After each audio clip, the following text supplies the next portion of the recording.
णमो अर्हन्ताणं णमो सिद्धाणं णमो आर्याणं णमो अज्झायाणं णमो लोये सव्यसाहुणं मोक्षमार्गस्य नेतारं भेत्तारं कर्मभूभृतां ज्ञातारं विश्वतत्त्वानां वन्दे तद्गुणलब्धे।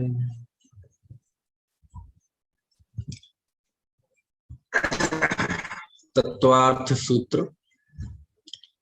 तत्वार्थ सूत्र का चौथा अध्याय हमारे क्रम में चल रहा है और इस चौथे अध्याय में जब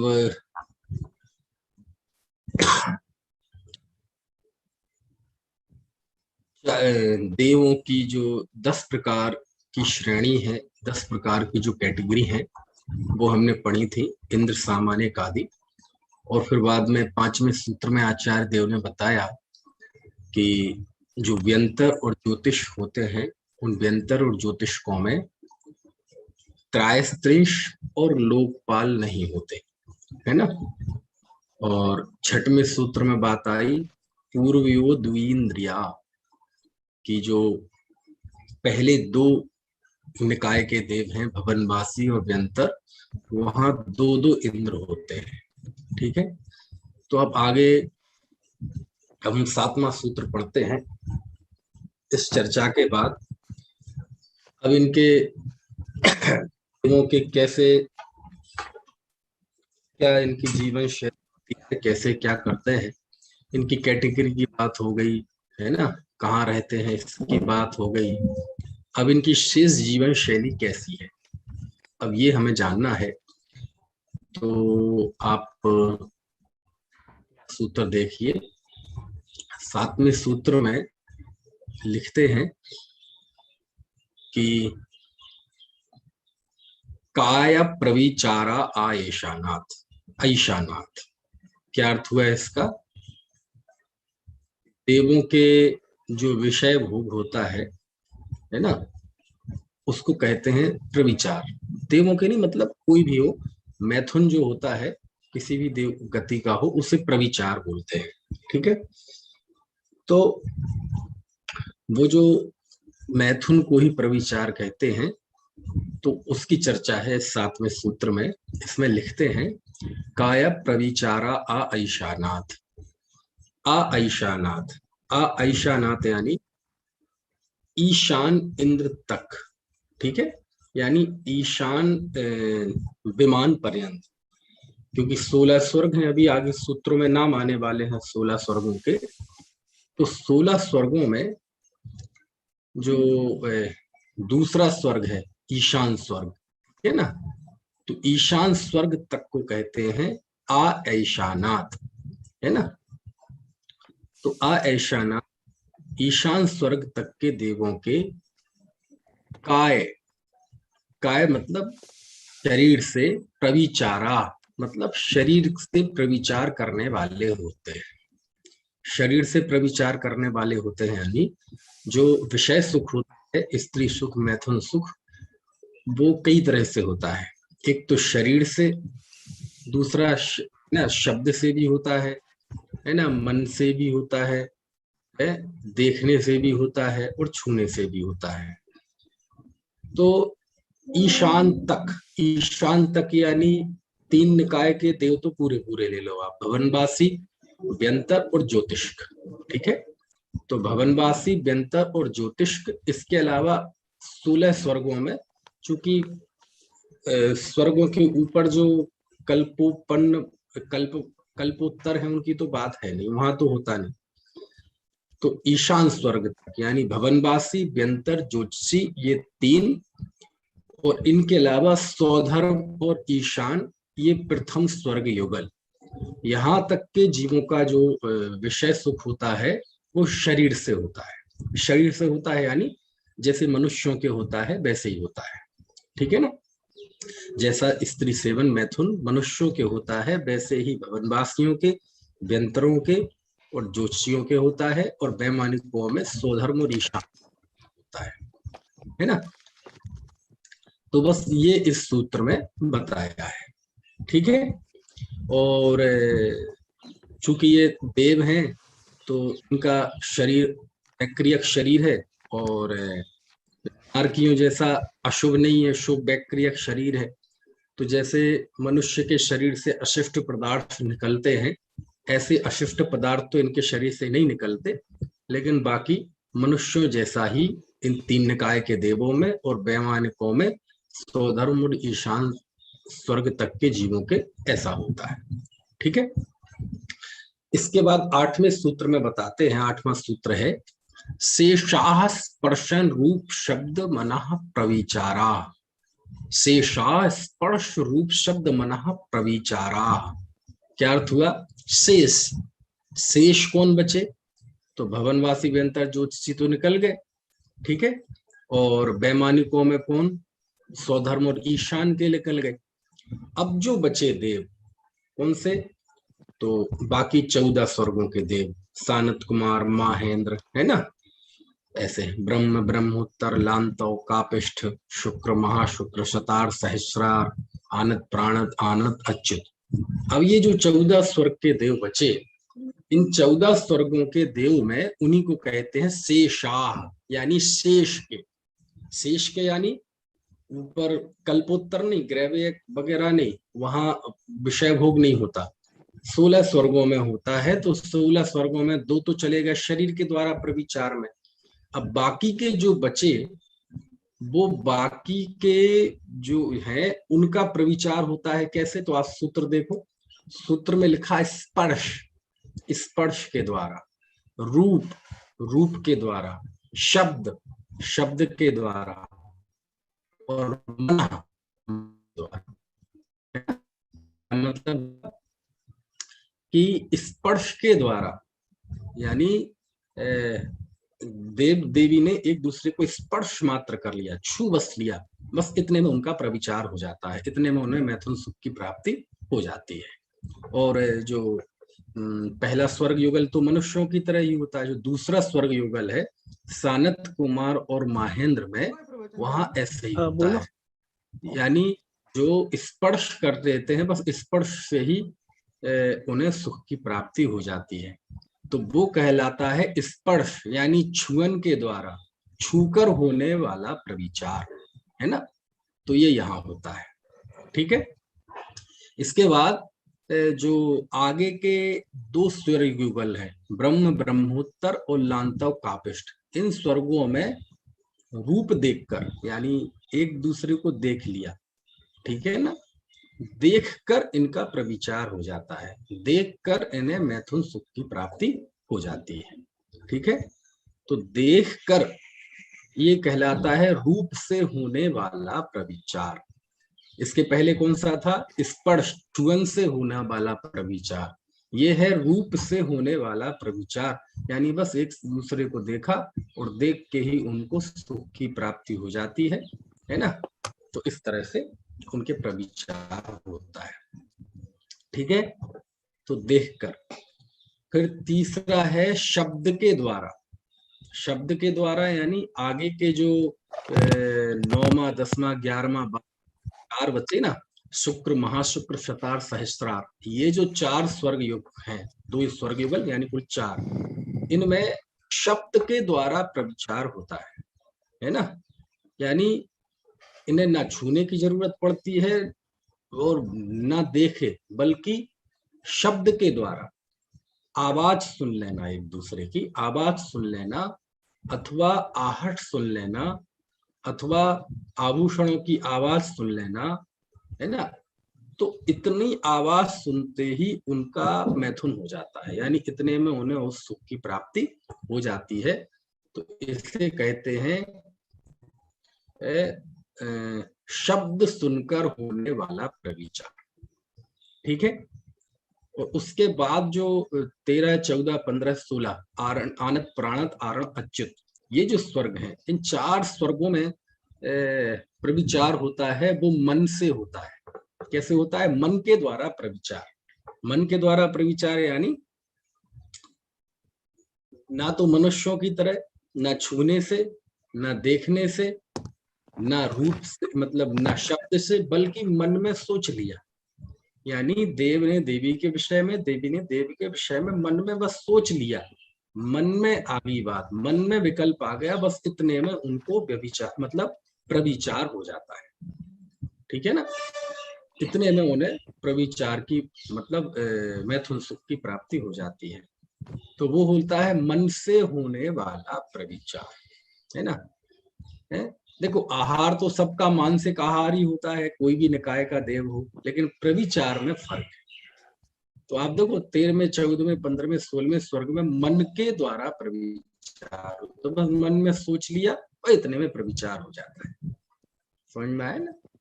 तो ये है कि प्रथम 2 स्वर्गों में, ठीक है, मनुष्यों की तरह ही होता है, आगे आगे के स्वर्गों में छूकर, है ना, रूप देखकर, सुनकर और मन, इनके द्वारा प्रविचार होता है। ठीक है, और ये सूत्र हो गया, कौन सा सूत्र हो गया ये, 8वां सूत्र, शेषाः स्पर्श रूप शब्द मनः प्रविचारा, कि शेष स्वर्ग के देव के स्पर्श रूप शब्द और मन के द्वारा प्रविचार होता है। ठीक है, अब इससे यानी बहुत सारी चीजें निकलती हैं। बहुत सारी चीजें कैसे निकलती हैं कि आप देखेंगे जो मनुष्यों में जो ब्रह्मचर्य वगैरह की साधना की बात होती है, चाहे ब्रह्मचर्याणु व्रत हो, चाहे ब्रह्मचर्य प्रतिमा हो, चाहे ब्रह्मचर्य महाव्रत हो, है ना, अपने ब्रह्मचर्य की रक्षा के लिए शील बाढ़ नौ राख, ऐसी बातें कही गई कि अपने शील की 9 बाढ़ से रक्षा करनी चाहिए। और जो ब्रह्मचर्य की मर्यादाएं वगैरह लिखी हैं, इस सूत्र से आपको पता चलेगा कि उन सबका क्या औचित्य है ना। जैसे ब्रह्मचारी व्यक्ति स्त्री सेवन का सर्वथा त्याग करना, तो सर्वथा त्याग का मतलब क्या है, सर्वथा त्याग करना मतलब जैसे मनुष्यों के सेवन होता है वैसे भी नहीं करना। और इस सूत्र में जो लिखा है, क्या लिखा है, छूना भी नहीं, है ना, देखना भी नहीं, शब्द भी नहीं सुनना, और मन में विचार भी नहीं करना। क्यों, क्यों भाई, मन में यदि देख लिया तो क्या हो गया, नहीं, सहज में कोई दिख जाए तो कोई बात नहीं, लेकिन यदि देख रहा है, अंग निरीक्षण कर रहा है, तो क्या हो गया, हमने कुछ किया थोड़ी है। अरे देवों में तो इतने में प्रविचार हो जाता है, देवों में तो इतने में मैथुन हो जाता है, कितने में, देखने मात्र से, छूने मात्र से, अरे मन में विचार करने मात्र से, है ना, आभूषणों की, चूड़ियों की खन खन मात्र से उनके प्रविचार हो जाता है। तो शास्त्र में जो ब्रह्मचर्य की मर्यादाएं लिखी हैं मनुष्यों में, है ना, तो मनुष्यों में देवों जैसा ऐसा प्रविचार तो नहीं होता, लेकिन ये सब होने से कहीं ना कहीं मन में एक क्या कहना चाहिए, उद्वेलित होता है। इसलिए हमारे शास्त्रों में ब्रह्मचर्य के लिए, साधक जीवों के लिए इस तरह की मर्यादाएं बनाई गई। समझ में आया ना। अब देखो क्यों बनाई गई, अरे क्यों नहीं बनाया भैया, इतने में तो प्रविचार हो जाता है, तेरे में सोचने में प्रविचार, सोचो। यही कारण है कि आप जाएंगे तो जो आलोचना पाठ है ना निपुण जी, बंदों पांचों परम गुरु, 24 जिन राज, करहु शुद्ध आलोचना, शुद्धिकरण के काज, उसमें मन वचन काय समस्त से किए जाने पाले पापों की आलोचना है। और यहां तक लिखा, स्वप्नन मधि दोष लगायो, स्वप्न में भी दोष लगाए हो तो उसकी भी आलोचना है कि नहीं, स्वप्न में भी दोष लगाए हो, पर बनिता सो दर्ग जोरी, उसका भी प्रायश्चित है ना। तो कहने का आशय ये है कि मन में आना, देखना, छूना, ये सारी जो है ये ब्रह्मचर्य की घातक चीजें हैं, है ना।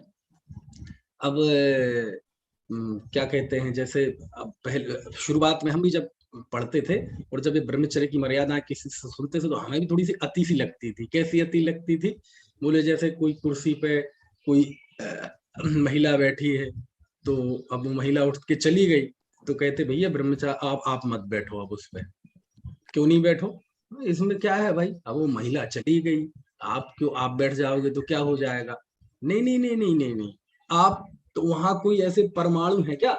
नहीं, परमाणु परमाणु चलो दूर है, आपको पता है ना कि यहाँ महिला बैठी थी, आपको पता है ना कि यहाँ महिला बैठी थी, आपके दिमाग में तो है ना, अभी वो महिला तो चली गई, लेकिन आपके दिमाग में तो है ना महिला बैठी थी, और आप वहीं बैठेंगे, तो आपके जो दिमाग में महिला है और आप वहां बैठ गए, तो आपने जो महसूस किया, तो कहते हैं ब्रह्मचर्य का दोष लगता है, क्योंकि आपके मन में तो है ना कि यहाँ महिला थी और आप वहां बैठ गए। तो ये क्यों? अरे देवों में तो इतने में प्रविचार हो जाता है, एक दूसरे का विचार करने में, मन में आने में प्रविचार हो जाता है। तो बोलो, ये जो चरणान योग में हमारी मर्यादाएं लिखी हैं, कितनी कितनी अच्छी, मतलब इन सारी चीजों से निकलते हैं कि नहीं? समझ में आया ना? छूना, ये ब्रह्मचर्य। अब देखो, आज लड़के लड़कियां, महिला पुरुष हाथ मिलाते हैं, हाथ मिलाते हैं कि नहीं? इसमें क्या है, सब हाथ से हाथ मिलाया है, नहीं तो नहीं मिलाओगे तो क्या हो जाएगा, कोई अनर्थ हो जाएगा? नहीं नहीं, हम फ्रेंड हैं, अच्छा हाथ नहीं मिलाओगे तो दुश्मन हो जाएगा। शास्त्र कह रहा है देवों में तो इतना टच करने में प्रविचार हो जाता है, मैथुन हो जाता है, यानी हाँ, टच करना ये वहां मैथुन है। तो कहीं हमारे यहाँ तो नहीं है मैथुन, आपके यहाँ नहीं है, लेकिन ये टच, ये आपके उस भाव को बढ़ाता है। समझ में आया ना? आपके शील को दोष लगाता है, स्त्री हो तो स्त्री और पुरुष हो तो पुरुष। अब दरअसल क्या है कि सारे ब्रह्मचर्य की व्याख्या करने वाले सब पुरुष लोग हैं, और ज्यादातर ब्रह्मचारी पुरुष बहुत हैं दुनिया में, और पुरुष बहुसत्ता है, पुरुष सत्तात्मक समाज है, तो सारी चर्चा पुरुष की ओर से होती है। महिला की ओर से भी कहें तो वो भी सब है।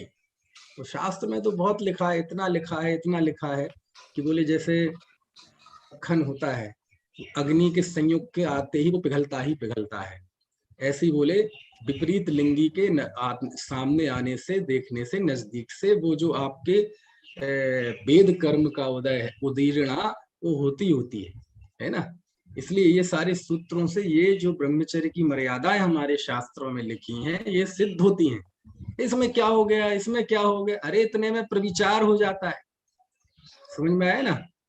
यानी आप सोचो ना, अब यदि इस दृष्टि से देखा जाए, तो कोई ब्रह्मचर्य की साधना करने वाला व्यक्ति गीत संगीत सुन सकता है, डांस देख सकता है? नहीं देख सकता। क्यों नहीं देख सकता? क्यों? इसमें क्या है, हम कुछ कर थोड़ी रहे, देख ही तो रहे। अरे इतने में तो प्रविचार हो जाता है शास्त्रों में। तो हमारा तो नहीं होता, बोले तुम्हारा उन जैसा तो नहीं होता, लेकिन तुम्हारा भी कुछ ना कुछ होता है ना? तो ये सब शास्त्रों में, जो हमारे चरणान योग के शास्त्रों में जो मर्यादाएं लिखी हैं, तो आप समझ सकते हैं उसकी कितनी अहमियत है, उसका कितना महत्व है, उसके पीछे कितनी साइकोलॉजी है ना काम करती है। यही कारण है कि हमारे यहाँ जब व्रत लिया जाता है तो कैसे लिया जाता है? मन से, वचन से और काय से। मन से, वचन से और काय से। अब काय से ब्रह्मचर्य तो ले लिया, मन से मतलब, और वचन से मतलब, वचन में क्या, वचन में वचन, अरे क्या बात करते हो, शास्त्र तो कह रहा, देखो ना, वो शब्द सुन के, आहट सुन के, चूड़ियों की आवाज सुन के, अथवा कोई भी आभूषण की आवाज सुन के, बस यहाँ देव बैठा है और यहाँ से देवी आ रही और उसे आहट सी आ गई कि हाँ देवी आ रही, इतने में प्रविचार हो जाता है। समझ में आया ना? तो अब कैसे मर्यादाएं नहीं बनाई जाएंगी शास्त्रों में, कि नजदीक नहीं आना, विचार नहीं करना, वार्ता नहीं करना, उत्सुकता से देखना नहीं, है ना? यही कारण है कि आप देखेंगे कि जो आहार, ये जो शास्त्रों में मुनि के ब्रह्मचर्य की रक्षा के लिए जो मर्यादाएं बताई गई, कि कोई भी जो अर्जी का है, वह आचार्य श्री से 5 हाथ, उपाध्याय से 6 हाथ और साधुओं से 7 हाथ दूर रह के उनकी वंदना करे।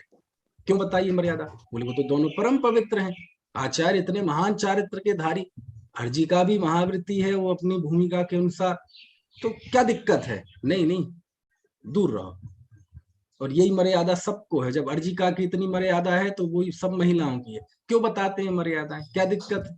जब वो ब्रह्मचर्य महाव्रत के धारी हैं, उनके अंदर वो उस तरह का राग है नहीं, तो फिर क्यों शास्त्रों में ऐसी मर्यादाएं बताते हैं कि 7 हाथ दूर, 6 हाथ दूर, 5 हाथ दूर, है ना? क्यों बताते हैं? कहते तुम वस्तु का स्वरूप नहीं जानते भैया, ये वस्तु का स्वरूप ऐसा है कि यदि इस तरह की स्थिति बनती है तो कब वेद कर्म की उदीर्णा हो जाए और उस तरह का परिणाम आ जाए पता नहीं है आपको। समझ में आया ना, इसलिए मर्यादाएं बताई जाती है। यही कारण है कि आप जाएंगे पूरे देश में, जहां जहां भी आहार दान का चित्र बना होगा, है ना, मेरे जो देखने में आया, कब आधुनिक लोगों ने बना दिए हो अलग अलग तरह से तो पता नहीं, आप देखना जैसे आदिनाथ भगवान के आहार दान का, कि जब उन्होंने, श्रेयांश ने अपनी पत्नी के साथ मिलकर मुनि ऋषभ देव को आहार दिया, तो देखना सब जगह फोटो होगी, कहीं स्त्रियों को आहार देते हुए फोटो नहीं मिलेगी आपको पुरानी। यहाँ महाराष्ट्री होंगे, बगल में वो पुरुष आहार दे रहा होगा और उनके बगल में महिला खड़ी होगी, है ना, महिला आहार नहीं देगी, समझ में, है ना, वो पुरुष, वो कहा तो यही जाएगा कि हमने मुनि को आहार दिया, है ना, कहा तो यही जाता है कि हमने मुनि को आहार दिया। आपने देखा होगा जब हम पूजन करते हैं, द्रव्य से पूजन करते हैं, सामूहिक पूजन करते हैं, तो कई बार ऐसा मौका आता है, एक व्यक्ति अर्घ चढ़ाता है, द्रव्य चढ़ाता है, दूसरा व्यक्ति ऐसा हाथ लगा लेता है कि नहीं, तो हाथ लगाता है तो वो किस दृष्टि से, कि हम ही चढ़ा रहे हैं। तो आप देखेंगे ब्रह्मचर्य की मर्यादाएं, कहीं स्त्री के आहार देने के चित्र नहीं मिलेंगे आपको, है ना, वो पुरुष के चित्र मिलेंगे, पुरुष देता है, स्त्री बगल में रहती है, महिला पुरुष को देती है, पुरुष देता है, वो मर्यादा है। अब वो कहेंगे फिर चंदन बाला का क्या हुआ, अब चंदन बाला की कहानी है, वो एक रेयर कहानी, वो कोई ऐसी नहीं है कि उससे हम जो हमारे शास्त्रों में जो मर्यादाएं लिखी उस पर प्रश्न चिन्ह खड़े करते हैं। समझ में आया ना, उसकी भी यदि पूरी घटना की छानबीन की जाए तो वहां भी ये मर्यादा मिलेगी। लेकिन अब क्या है कि प्रथमा युग में तो वहां उसके अंदर के उमड़ते हुए भक्ति भाव की प्रशंसा करनी है, तो वो बता दिया कि चंदन बाला ने पड़गाहन कर दिया और उसके बाद सब लोग आ गए होंगे, आहार दिया होगा, है ना। तो अभी वहां नहीं जाए, मैं केवल ये बता रहा हूं कि इस सूत्र से, अब इस सूत्र में कोई कहे कि देव के सुखों से क्या लेना देना है, हमें नहीं लेना देना, सही बात है, लेकिन इससे हम तो कुछ सीख सकते हैं कि नहीं सीख सकते। इससे शास्त्रों की मर्यादाएं जो लिखी हैं हमारे आचरण के ग्रंथों में, उसका उसका आपको पता तो चलेगा ना कि उसमें कितनी गहराई है। बोलो, हम आलोचना में स्वप्न में भी लगे हुए दोषों का प्रायश्चित करते हैं, इसका मतलब क्या है, अरे नहीं, देव नहीं, हम ये मनुष्य भी मान के चल रहे हैं कि स्वप्न में भी यदि कोई दोष लगे तो उसका भी, स्वप्न में भी कोई हिंसा झूठ चोरी कुशी परिग्रह किया हो तो उसका भी प्रायश्चित करते हैं, उसकी आलोचना करते हैं। कुछ बात समझ में आ रही कि नहीं है? बोलो, मन मन मन से प्रविचार, मन में सोचा, देव ने देवी के विषय में, देवी ने देव के विषय में, इतने में प्रविचार हो जाता है। वो कोई ब्रह्मचारी ले ले और कोई चिंतन करता रहे और कहे हम ब्रह्मचारी हैं, नहीं है, लोग कहेगा ब्रह्मचारी, हो सकता है पद भी हो सकता है वृत्ति महा सब हो, लेकिन कहते धर्म के अनुसार तुम ब्रह्मचारी। वो देखता है, निरीक्षण करता है ना। अरे ब्रह्मचर्य व्रत की रक्षा के लिए जो 5 भावनाएं बताई हैं, वो भावनाओं क्या है, वो है ना, स्त्री की राग कथा के श्रवण का त्याग, उनके मनोहर अंगों को निरीक्षण करने का त्याग, गरिष्ठ भोजन का त्याग, है ना, पूर्व में भोग गए हुए इस भोग के स्मरण का त्याग, है ना, ये सब शरीर के संस्कार का त्याग, ये 5 चीजें लिखी हैं भावनाएं काय की, ब्रह्मचर्य व्रत की स्थिरता के लिए। तो उसमें शरीर के संस्कार का भी त्याग लिखा है। बोलो, कोई सोचे कि हम शरीर का संस्कार करते रहें, तेल फुलेल लगाते रहें, मालिश करते रहें, मेकअप करते रहें, फेशियल करते रहें, शरीर को अनेक अनेक तरह से सजाते रहें, फ्रेंची बनाते रहें, दाढ़ी है, और सोचे वो ब्रह्मचारी नहीं है। शरीर के संस्कार का त्याग लिखा है ब्रह्मचर्य की रक्षा के लिए, और वो करता है। तो क्यों क्यों इसमें क्या, इसका मतलब तुम्हारे अंदर आकर्षण का भाव है, तुम रिझाना चाहते हो, है ना। और पुरुष पुरुष को तो रिझाना नहीं चाहता, महिला महिला को तो रिझाना नहीं चाहती। समझ में आया ना। तो ये सारी चीजें ब्रह्मचर्य की घातक कही है ना। खैर, तो अभी वो हमारा विषय नहीं है, वो तो हमने उस सूत्र से जो कुछ सीखने लायक चीजें निकलती हैं वो हमने बताई कि ये सब चीजें ब्रह्मचर्य की घातक हैं। ये हमारे शास्त्रों में लिखा है। कहां से सिद्ध हो गया, इस सूत्र से सिद्ध हो गई। समझ में आया ना। ठीक है। तो ये सूत्र की बात हो गई। क्या है सूत्र, जरा एक बार देखना। शेषाह स्पर्श रूप शब्द मनः प्रविचारा, यानी शेष के स्पर्श से, रूप से, शब्द से और मन से प्रविचार होता है। ठीक है। तो हे आचार्य देव, अब लगे हाथ ये भी बता दीजिए कि ये स्वर्ग तक की तो बात हो गई, इसके ऊपर जो ग्रीवेयक हैं, अनुत्तर हैं, अनुदिश हैं, उनमें क्या स्थिति बनती है? तो उसके लिए आचार्य नौमा सूत्र लिखते हैं, परे प्रिविचारा। नौमा सूत्र क्या है? परे प्रिविचारा, कि परे, परे, परे मतलब इसके आगे, इसके आगे यानी 16वें स्वर्ग के ऊपर, है ना, इन कल्पों के आगे अब प्रविचारा, जो देव होते हैं वो प्रविचार से रहित होते हैं। ठीक है। यानी आगे के जो है नौ ग्रीवेयक, 9 अनुदेश और 5 अनुत्तर, वहां प्रविचार नहीं होता। ठीक है। बताया था ना, विमानों में 2 भेद हैं वैमानिकों में, एक कल्पवासी और एक कल्पोत्तर। तो इस 16 स्वर्ग के जीव कहलाते हैं कल्पवासी। तो कल्पवासी कल्पों तक ही प्रविचार है, इसके ऊपर कल्पोत्तरों में, है ना, वहां प्रविचार नहीं है। वहां देव ही होते हैं, देवियां होती नहीं है। अकेला ही मतलब पैदा होता है और जीवन भर एकाकी ही रहता है।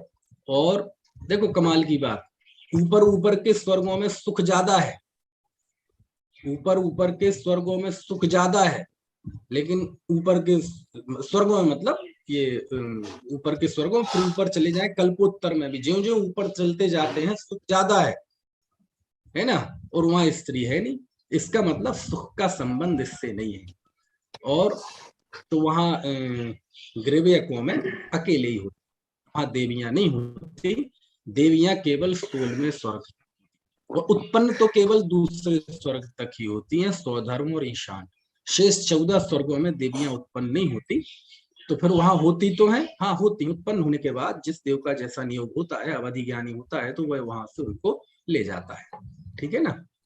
तो 16वें स्वर्ग तक हर एक देवी की देवी होती है, बोले ऐसा भी नहीं। जो 5वां स्वर्ग है ब्रह्म, ब्रह्म 5वां स्वर्ग है ना ब्रह्म, ब्रह्म में कुछ देव ऐसे होते हैं जिनके देवी नहीं होती, और अब भी हम उनका नाम बताएंगे तो आप एकदम कहेंगे हाँ हाँ हाँ हाँ हाँ, होते हैं, होते हैं।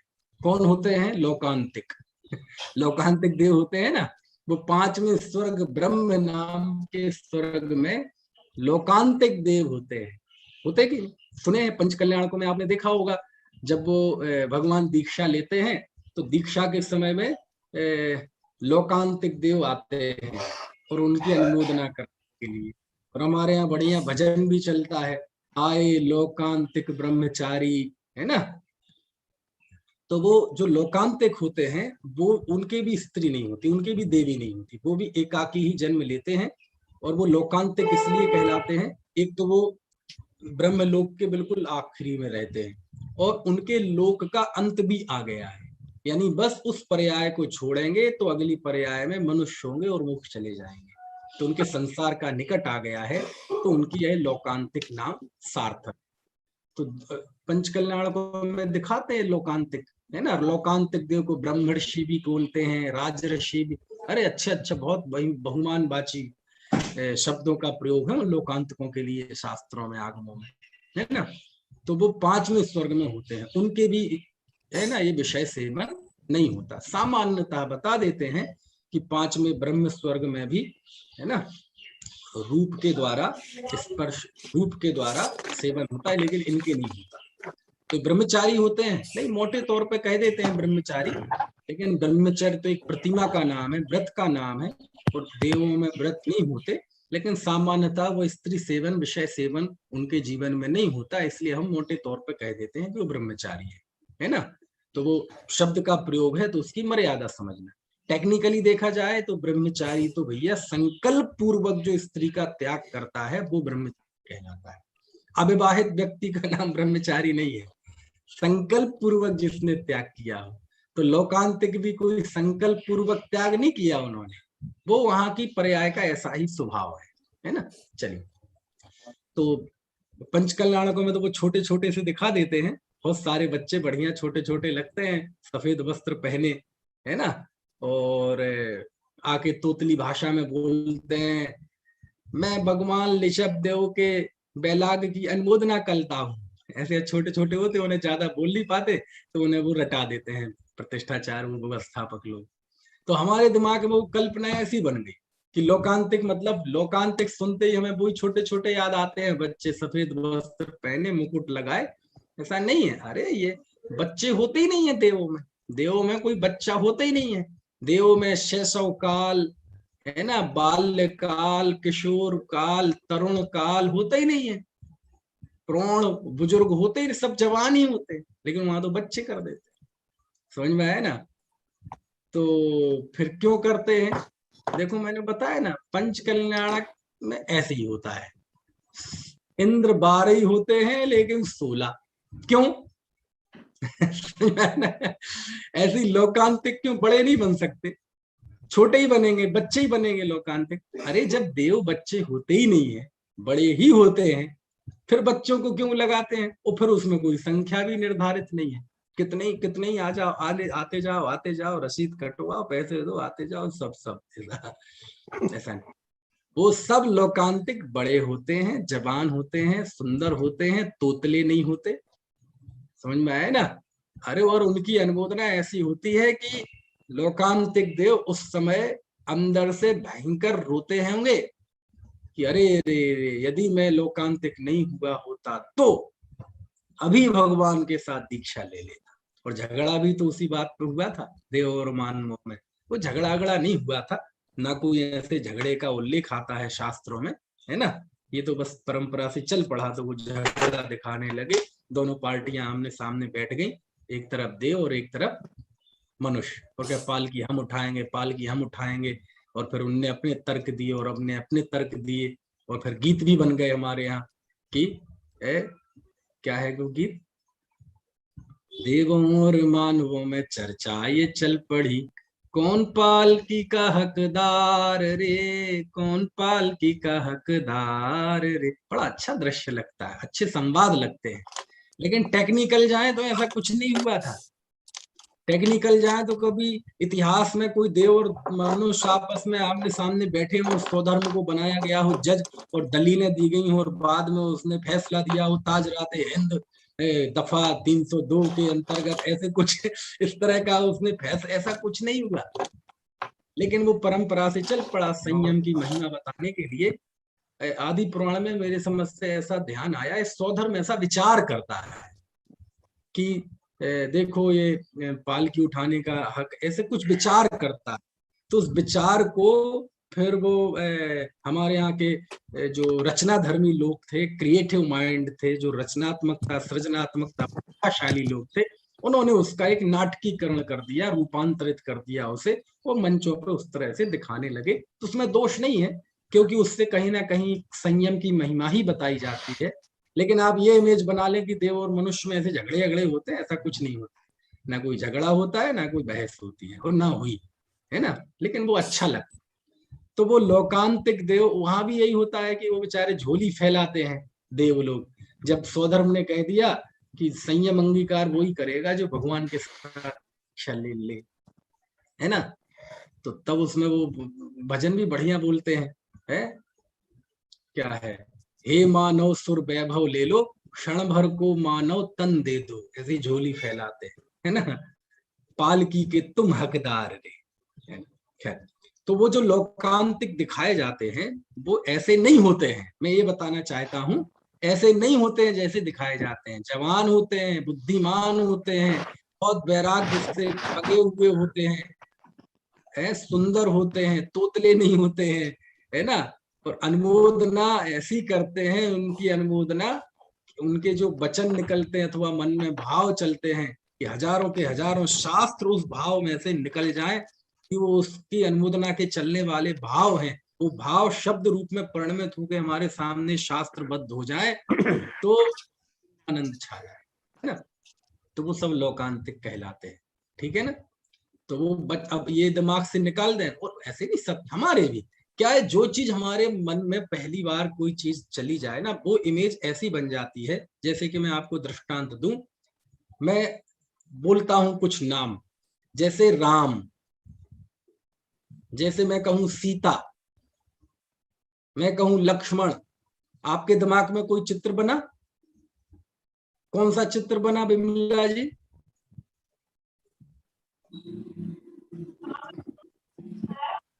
है वो रामानंद सागर वाली राम का चित्र बना कि नहीं, अरुण गोविल का?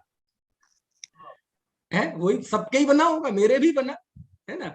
मैंने कहा सीता, तो हमारे दिमाग में वो दीपिका का चित्र बनता है। दीपिका कौन? दीपिका वो आजकल की दीपिका नहीं, पुरानी दीपिका। क्यों? अब वो बचपन में वो चित्र देखा, ये राम, ये तो वो वन में छवि बन गई है, वो मृत्यु पर्यंत जाएगी नहीं, छवि नहीं जाएगी। समझ में आया ना? ये होता है, ये मानवीय स्वभाव है।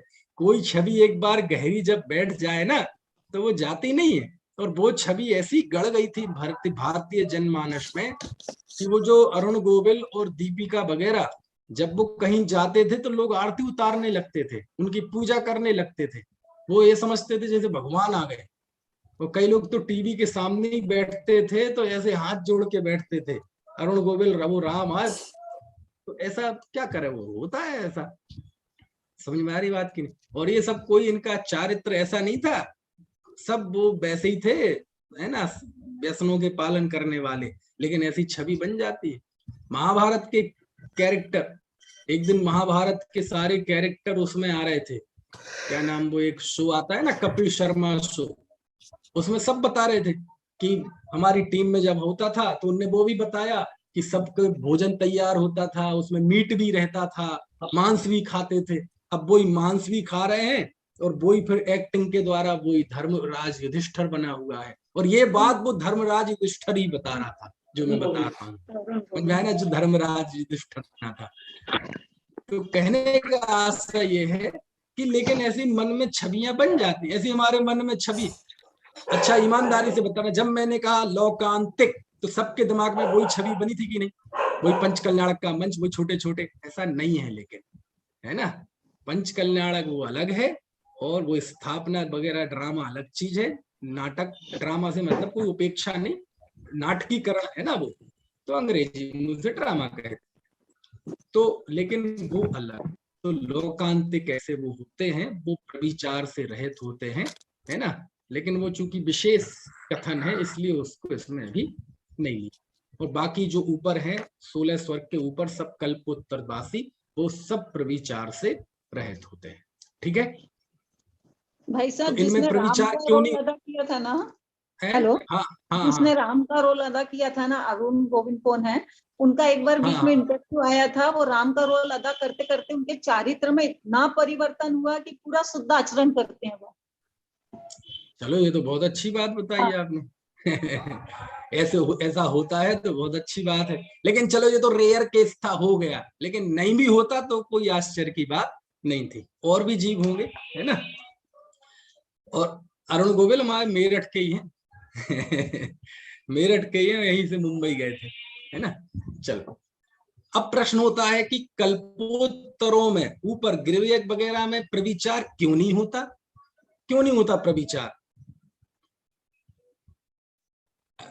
तो इसका जवाब क्या है? इनके प्रविचार का अभाव क्यों होता है? इसलिए होता है क्योंकि इनको कामोजनित पीड़ा होती नहीं है, काम जनित दुख होता ही नहीं है।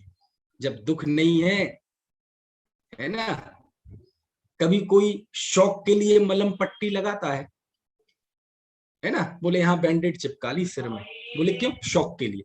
ऐसा होता है क्या? किसी ने शौक के लिए कमर का पट्टा बांध लिया, किसी ने शौक के लिए प्लास्टर बांध लिया, किसी कोई शौक में ही कड़वी दवाइयां खाया जा रहा है।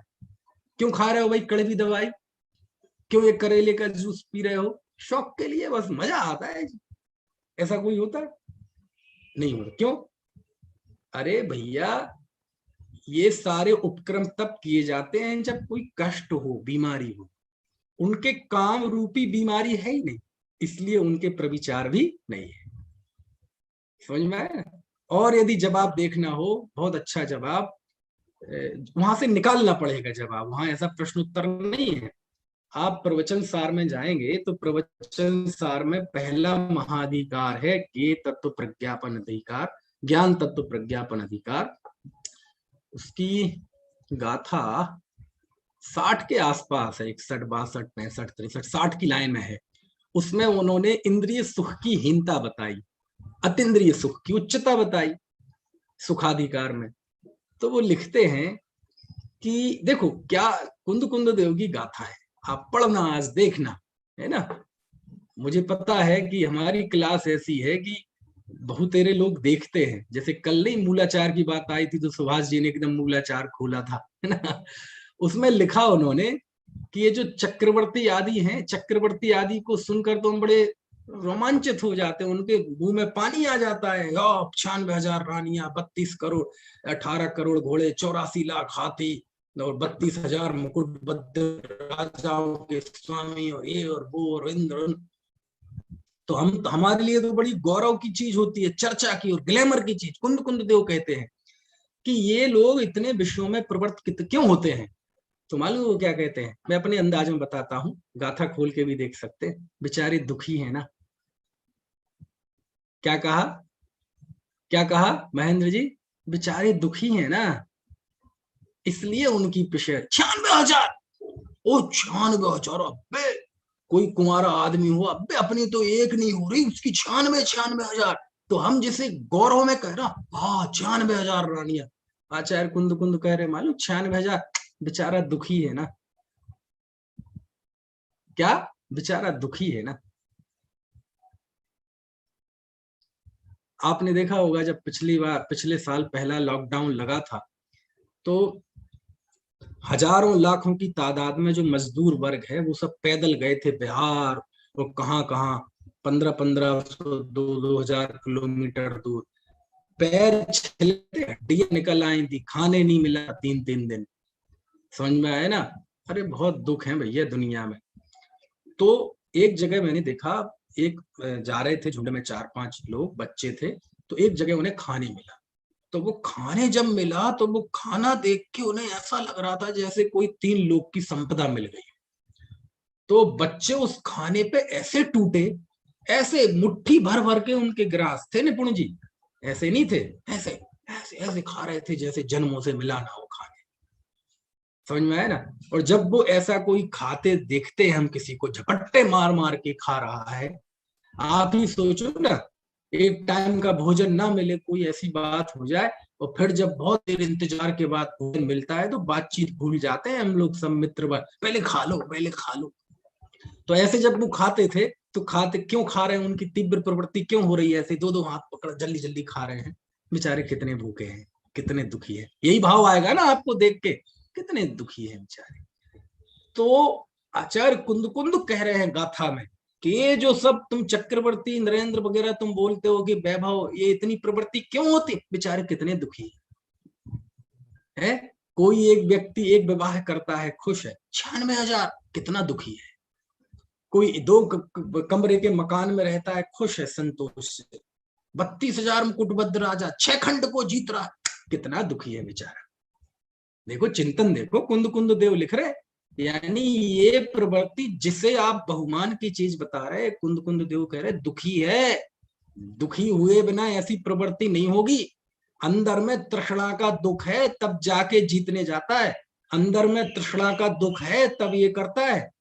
ऐसे ही इस बात का जवाब है कि ऊपर के देवों के प्रविचार क्यों नहीं होता, क्योंकि उनके काम जनित दुख होता ही नहीं है। जब दुख नहीं है, नीचे के जीवों को काम जनित दुख होता है, इसलिए उनके प्रविचार होता है।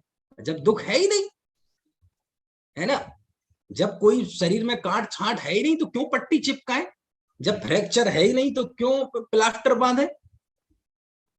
समझ में आया ना। ऐसा इसलिए वहां के जीवों के प्रविचार नहीं होता। ठीक है, बात समझ में आ गई। इस तरह से ये चर्चा हुई, और चर्चा शाम को करेंगे, रात में करेंगे, क्योंकि आज तो सोमवार है ना, आज तो ऑफलाइन जाना नहीं है मुझे मेरठ शहर में, इसलिए आज से शाम को भी चलेगी कक्षा, समय भी रहेगा 8:45। ठीक है। कोई हाथ खड़ा कर रहा है, बताइए। एक मिनट। हाँ जी हैंड भाई। रेज। हाँ हाँ बताइए। ये मूलाचार का कौन सी गाथा है ये? कौन सी? मूलाचार नहीं, प्रवचन सार। अच्छा, प्रवचन सार। कौन सी गाथा है? हाँ ये 60 के आसपास देखना, 60 से 65 के बीच में देख गाथा लूंगी। देखना। मेरे अभी मैंने एकदम मेरे मैंने लोकेश खोली 60 बनी नंबर रखा की। प्रवचन। मैंने कौन खोली सी? कौन से नंबर की? नंबर की, लेकिन 60 नंबर में मैं आपको पढ़ के सुनाऊं क्या? हाँ हाँ हाँ, पढ़ के सुना दो। मैं अनव्यास पढ़ाता हूँ, गाथा तो पढ़ना मुझे आएगा नहीं। हाँ हाँ हाँ। तम केवलम तीराम तम सुखम परिणमम चासो विचेव खेदो तस्ड़ा भड़िदो जम्मा खादी खयम ज्यादा। ये है क्या? पढ़ो पढ़ो, हिंदी पढ़ो। मैं अनव्यास पढ़ के सुनाऊं क्या?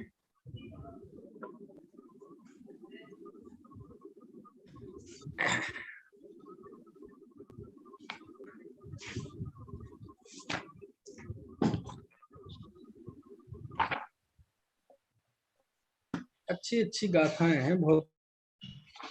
देखो वो तो नहीं है जो आप पढ़ रहे हैं। ये देखो, हाँ ये है 63-64 नंबर की गाथा है। मणुआ सुराम रिंदा अहिद्दुआ इंदिये ही सहजे ही असहंता तम दुखम रमंति विषये सुरमेसु जेसिम विषये सुरदि तेसिम दुखम व्याण सद्भावम जैतम मृवि सद्भावम वावारोड़त्ति विषयत्थम। अब मैं नीचे का पढ़े देता हूँ, गाथा से करने में समय लगेगा। चक्रवर्ती, असुरेंद्र और सुरेंद्र सहज इंद्रियों से पीड़ित रहते हुए, कौन क्या रहते हुए? पीड़ित। मैंने कहा ना दुख है, इसलिए ये प्रवृत्ति है। वो दो दो हाथ करके क्यों खा रहा है? क्योंकि भूख की तीव्र वेदना है, पीड़ित है वो, है ना? है? लिखा है इसमें असहंता दुखम। मूल प्राकृत में देखो, असहंता दुखम। अरे इनको दुख बर्दाश्त नहीं हो रहा। चक्रवर्ती, असुरेंद्र और सुरेंद्र सहज इंद्रियों से पीड़ित रहते हुए उन दुखों को सहन ना कर पाने के से उन दुखों को सहन ना कर पाने से रम्य विषयों में रमण करते हैं। जिन्हें विषयों में रति है उन्हें दुख स्वाभाविक जानो, क्योंकि यदि वे दुखी ना हो तो उनका विषयों में व्यापार ना हो।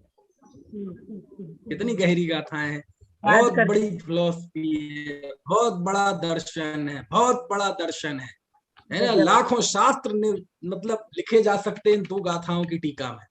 समझ में आया ना? इसकी व्याख्या में कितनी कर दो, लेकिन इसको महसूस करना पड़ेगा, है ना? तो इसलिए वो 63-64 नंबर की गाथा है। हाँ, है ना? चलो।